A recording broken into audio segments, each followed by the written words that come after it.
There will be time for you to read the instructions and questions, and you will have a chance to check your work. All the recordings will be played once only. The test is in 4 sections. At the end of the test, you will be given 10 minutes to transfer your answers to an answer sheet. Now turn to Section 1.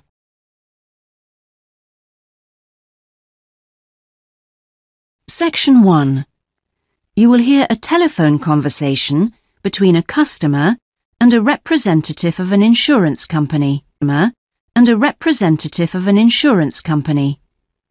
First, you have some time to look at questions 1 to 5.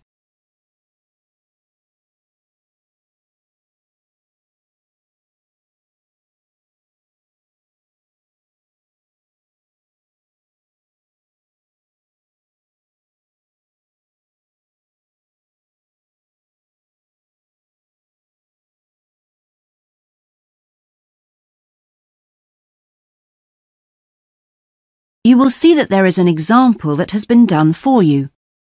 On this occasion only, the conversation relating to this will be played first.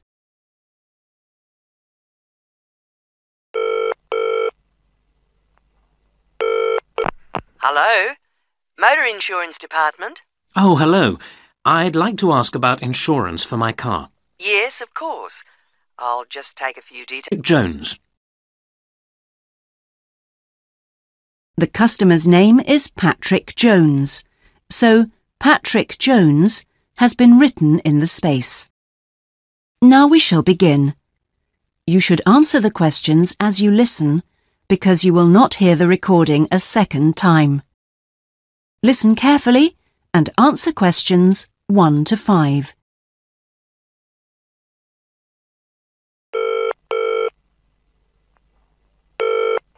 Hello? Motor Insurance Department? Oh, hello. I'd like to ask about insurance for my car. Yes, of course. I'll just take a few details. What's your name? Patrick Jones. And your address? It's 27 Bank Road. 27 Bank Road. Is that in Greendale? Yes. And what's your daytime phone number? My work number is 730453. And could I ask what your occupation is? Dentist. OK. Now, a few details about your car. What size is the engine?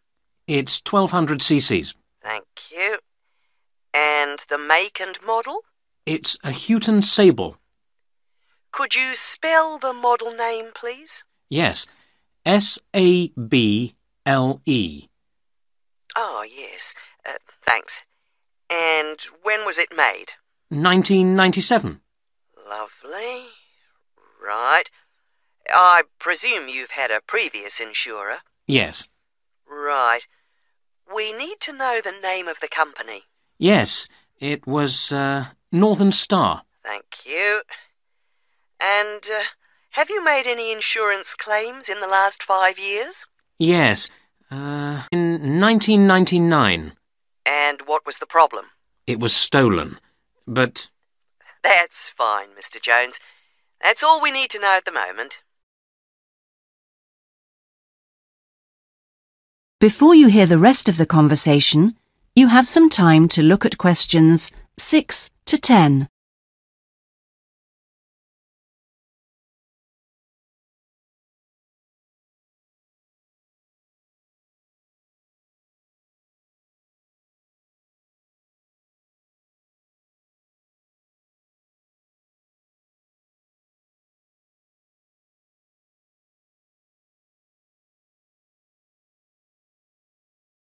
Now listen and answer questions 6 to 10.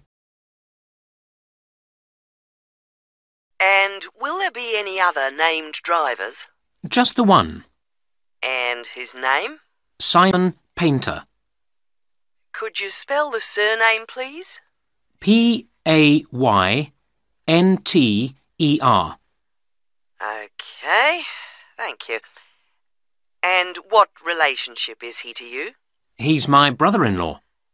And what will you or Mr. Painter be using the car for? Well, mainly for social use. Social use. Will you be using it to travel to work? Yes, sometimes. Travel to work. Anything else? No, that's it. And finally, when would you like to start the insurance? I'll need it from the 31st of January. Right. Mr. Jones, I'm getting a couple of quotes coming up on the computer now, and the best bet looks like being called Red Flag. Yeah? And that comes out at $450 per year. Oh, well, that seems okay. It's quite a bit lower than I've been paying up to now. Great. So, would you like me to go ahead with that? Sure, why not? How would you like to pay? That is the end of section 1. You now have half a minute to check your answers.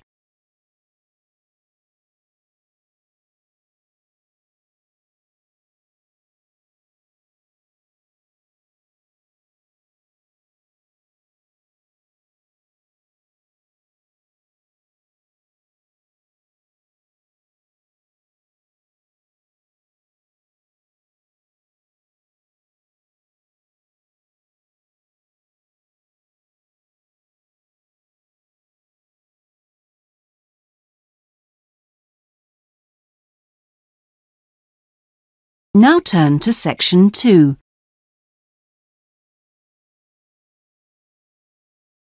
Section 2. You will hear a recorded message giving tourists travel information in a large city. First, you have some time to look at questions 11 to 18.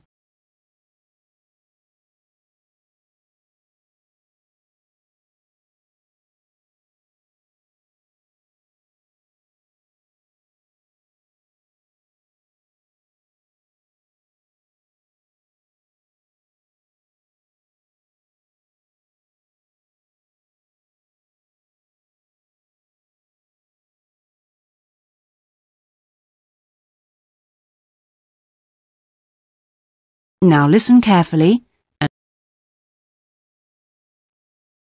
Thank you for calling the tourist line. There are many different ways of getting round the city, and we'd like to suggest some you may not have thought of. How about a city trip by boat? There are 4 main stopping points. From west to east, Stop A, Greenbanks, Stop B, City Bridge, Stop C, Roman Landing, and Stop D, Newtown. You can find the main booking office at Stop A. The first boat leaves at 8 a.m. and the last one at 6:30 p.m. There are also many attractions you can visit along the river. At Stop A, if you have time, you can visit the fine 16th century palace here, built for the king, with its beautiful formal gardens. It's very near the booking office. Now you can enjoy every corner of this superb residence. Stop B. Why don't you visit Tower Restaurant with its wide range of refreshments? This is a place where you can sit and enjoy the wonderful views over the old commercial and banking centre of the city. Stop C is the area where, in the 1st century AD, invading soldiers crossed the river. This was much shallower than it is now. That's why this area is called Roman Landing. There's an interactive museum to visit here, with a large shop which has a good range of local history books. At the furthest point of the trip, Stop D, the most exciting place to visit is the new entertainment complex with 7-screen cinema, bowling alley, and video games arcade.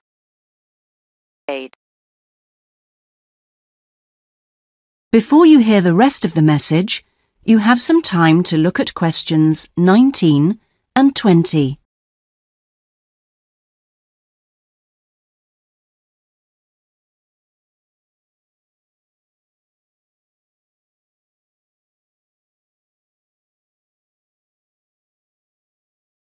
Now listen and answer questions 19 and 20. Besides the boat tours, there are city buses. 2 companies offer special services. The top bus company runs all its tours with a live commentary in English. Tours leave from 8:30 a.m. every 20 minutes. There are departures from Central Station, Castle Hill, and Long Walk.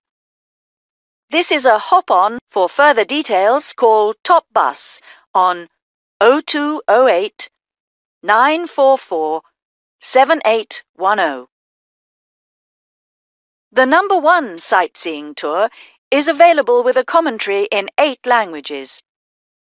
Buses depart from Central Station every 5 to 6 minutes from about 9 a.m., with the last bus at around 7 p.m. There are also number 1 services with an English-speaking guide. That is the end of section 2. You now have half a minute to check your answers.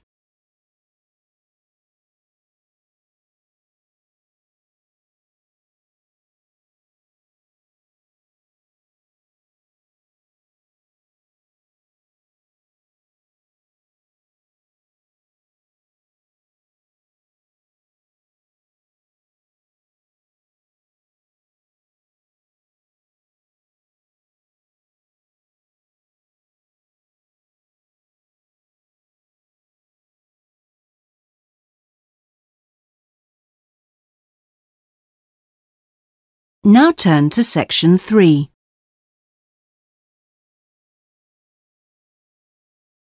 Section 3. You will hear a seminar with Dr. Martin Merriweather of the Antarctic Centre in Christchurch, New Zealand. First, you have some time to look at questions 21 to 26.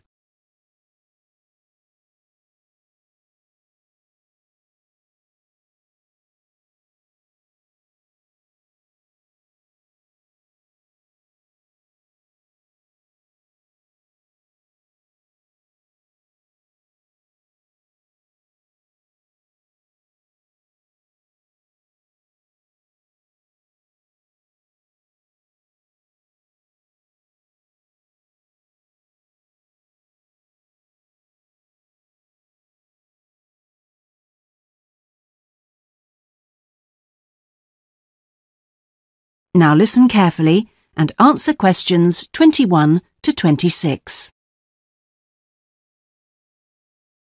We're pleased to welcome Dr. Martin Merriweather of the Antarctic Centre in Christchurch, New Zealand, who has come along to talk to us today about the role of the centre and the Antarctic Treaty.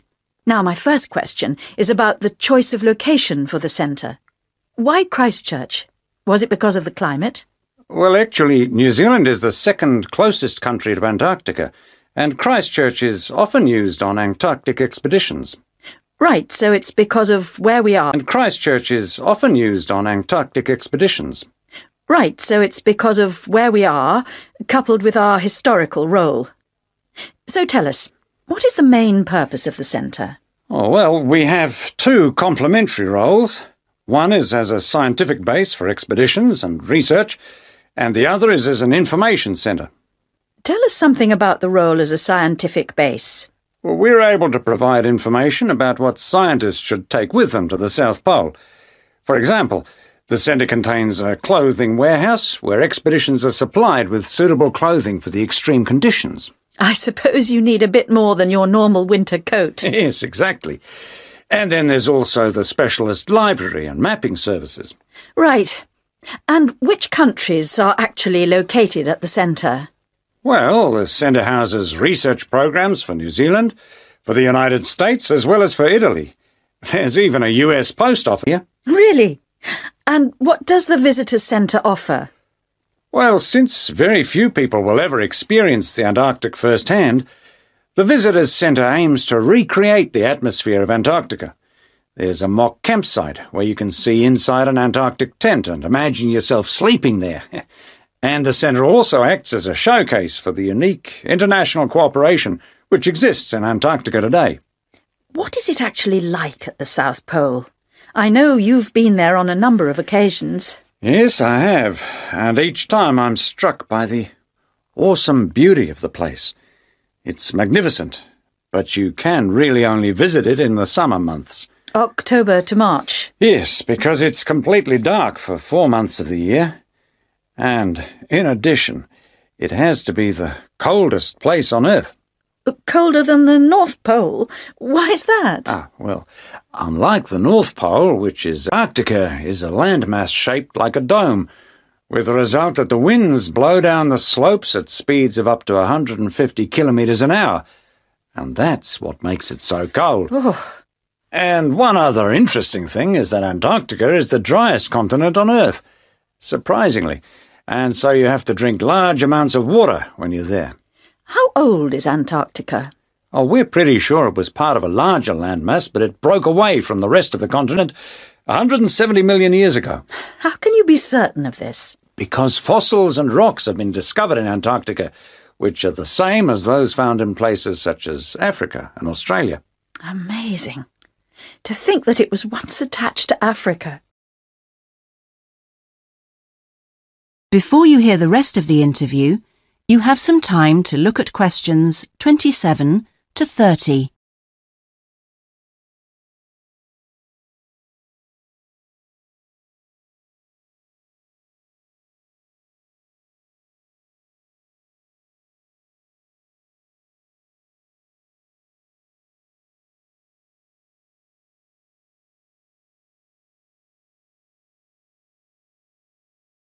Now listen and answer questions 27 to 30.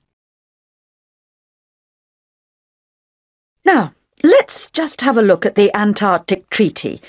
How far back does the idea of an international treaty go? Well, as far back as the 19th century, when 11 nations organised an international event. When was that exactly?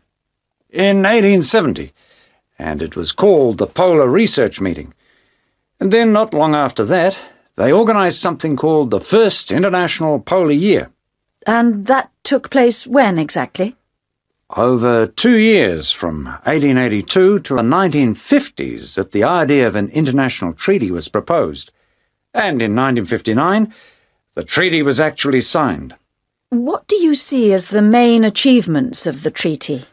Well, firstly, it means that the continent is reserved for peaceful use. That's Article 1, isn't it? Yes. That's important, since the territory belongs to everyone. Yes, but not as important as Article 5, which prohibits any nuclear explosions or waste disposal. Which is marvellous.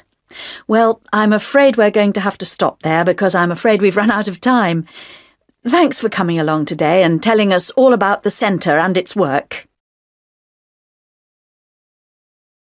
That is the end of section 3.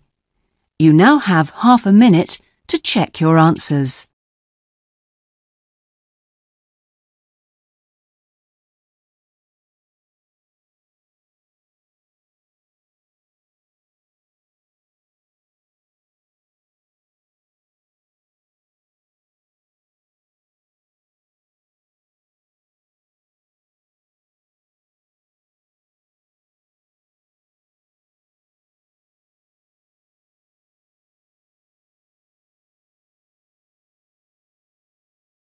Now turn to section 4.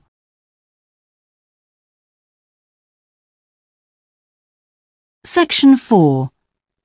You will hear a presentation given by a sports science student on her project on left and right-handedness in sport.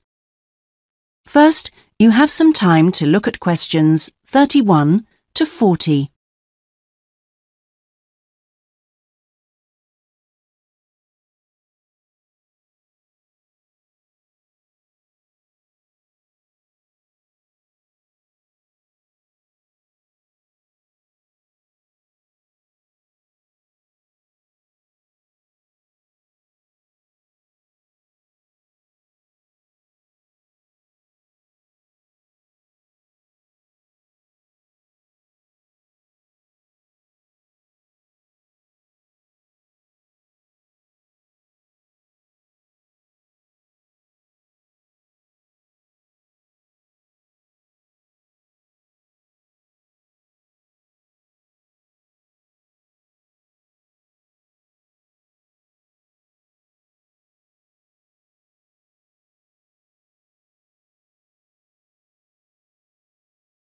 Now listen carefully and answer questions 31 to 40.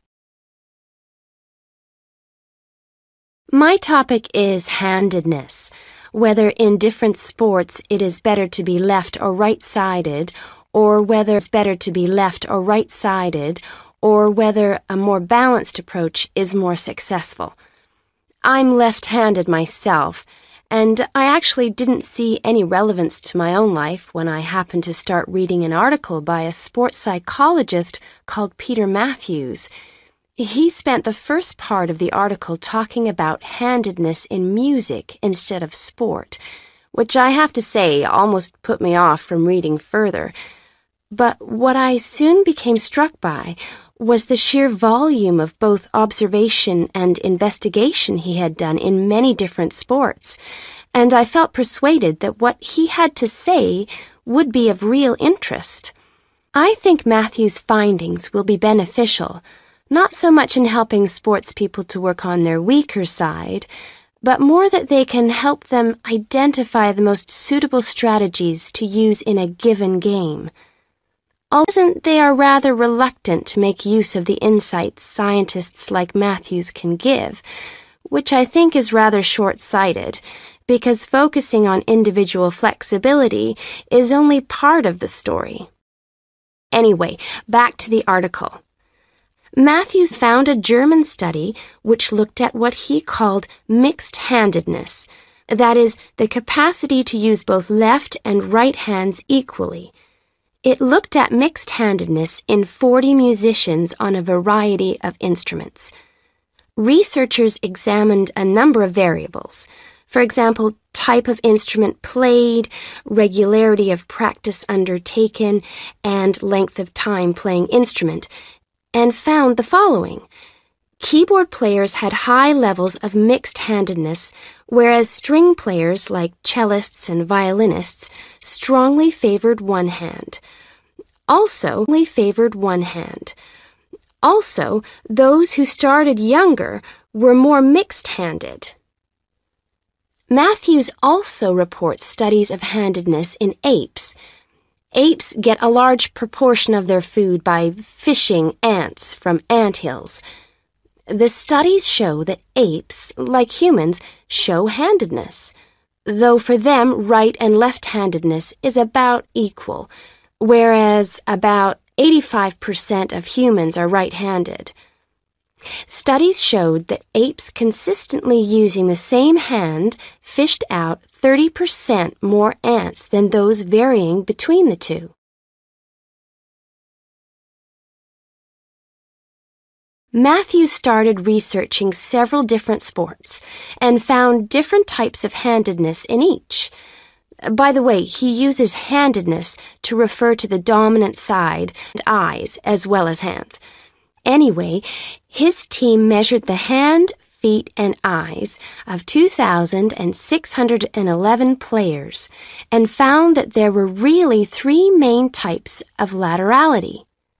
Mixed, you work equally well on both sides, both hand and eye.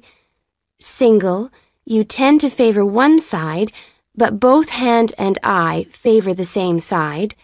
And cross-laterality, a player's hands and eyes favor only one side, but they are opposite sides. Let's start with hockey. Matthews found that it was best to be mixed-handed.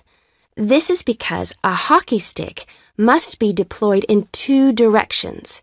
It would be a drawback to have hand or eye favoring one side. An interesting finding is that mixed-handed hockey players were significantly more confident than their single-handed counterparts. Things are slightly different in racket sports like tennis. Here, the important thing is to have the dominant hand and eye on the one side. This means that there is a bigger area of vision on the side where most of the action occurs. If a player is cross-lateral, the racket is invisible from the dominant eye for much of the swing. It means that they can only make corrections much later, and often the damage has been done by then. and moving to a rather different type of sport, which involves large but precise movements, gymnastics. It's been found that cross-hand-eye favoring is best. The predominant reason for this is because it aids balance, which is, of course, absolutely central to performance in this sport. That is the end of section 4. You now have half a minute to check your answers.